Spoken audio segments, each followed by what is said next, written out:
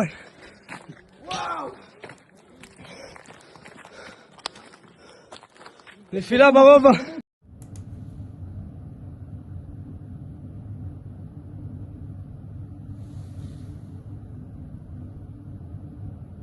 मेरे दोस्तों, एक और खबर आपको मैं पहले ही बता चुका हूं कि इजराइल का नुकसान हो क्यों रहा है। ईरान की स्ट्रेटजी इतनी खतरनाक थी कि ईरान ने अमेरिका और अमेरिका के आजू बाजू जो ये मिडिल ईस्ट घूमता था, भाई उनके रडार तबाह किए। फॉर एग्जांपल, जब ईरान मिसाइल दागता है तो बीच में कई सारे अरब देश पड़ते हैं। इजराइल के आजू बाजू में भी जो अरब देश होते हैं वो अपने डिफेंस सिस्टम से रॉकेट दागते हैं। अब यहाँ से 5 रॉकेट दागे ईरान ने इजराइल पर, अरबों ने 4 मारकर गिरा दिए तो 1 मिसाइल गिरती थी इजराइल पर। तो ईरान ने इस बार क्या दिमाग चलाया कि भाई मुझे एक मिसाइल वहाँ गिराने के लिए 10 मिसाइल छोड़नी पड़ती है। एक काम करते हैं, पहले इन्हें निपटाते हैं ससुरों को। तो ईरान ने तमाम अरब देशों के boom boom boom boom boom अरब देशों में जो अमेरिका के एयर डिफेंस सिस्टम और रडार है तबाह कर दिया। रडार होता था सायरन से कनेक्टेड, तो इजराइल का सायरन आधा घंटा पहले बज जाता था। जब ईरान से मिसाइल निकलती थी टारगेट करके, आधे घंटे पहले इजराइल में सायरन बजना शुरू हो जाते थे। भगदड़ मचती नहीं थी, लोग आराम आराम से अपने मतलब छुप जाते थे, शेल्टर में चले जाते थे। अब क्या हुआ है, जब ये अमेरिका के पूरे रडार ईरान ने उड़ा दिए तो अब सिर्फ 15 सेकंड का टाइम मिल रहा है। टाइम उंगलियों पर सेकंड में गिन लीजिएगा। सायरन बजना शुरू हुआ और 16 सेकंड में ईरान की मिसाइलें धप्पा।